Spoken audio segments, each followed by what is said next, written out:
Saudara, kita ke informasi lainnya. Sidang perkara kasus pembunuhan berencana Brigadir Yosua Huta Barat dengan terdakwa Ferdi Sambo CS akan memasuki babak baru. Pekan ini, para terdakwa akan diberi kesempatan untuk membacakan nota pembelaan.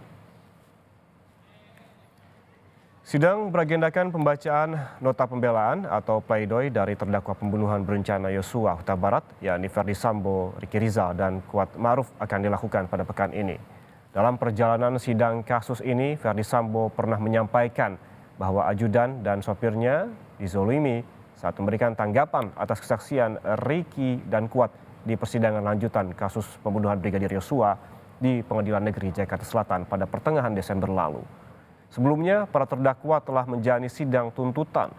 Ferdi Sambo dituntut hukuman seumur hidup, sementara Ricky dan Kuat masing-masing 8 tahun penjara.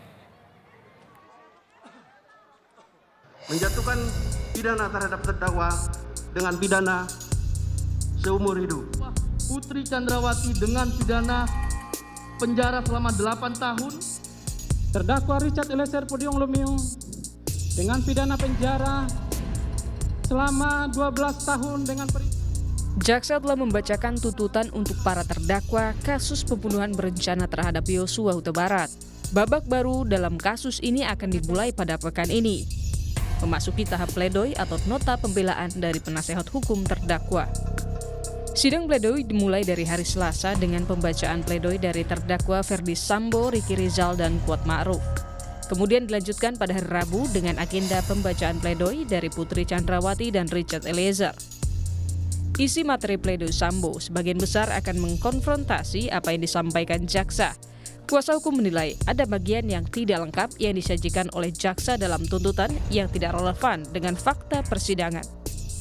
Sebagian besar tentu akan mengcounter apa yang disampaikan oleh jaksa penuntut umum, karena tadi di surat tuntutan ada jalan cerita yang disampaikan, termasuk pemenuhan unsur-unsur yang menurut kami ini berjauhan dengan fakta yang sebenarnya terungkap pada persidangan. Nanti kita ungkap lebih lengkap di dalam pembelaan kita ya, fakta-fakta apa yang terkait, kemudian bukti-bukti apa yang relevan untuk mengcounter apa yang disampaikan oleh jaksa penuntut umum.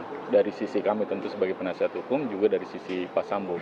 Karena memang ada bagian-bagian tadi yang tidak lengkap disajikan secara utuh dari fakta persidangan yang sebenarnya sudah diungkapkan dalam sejak persidangan pertama, terutama di agenda acara pembuktian ya, dari keterangan saksi-saksi maupun alat bukti.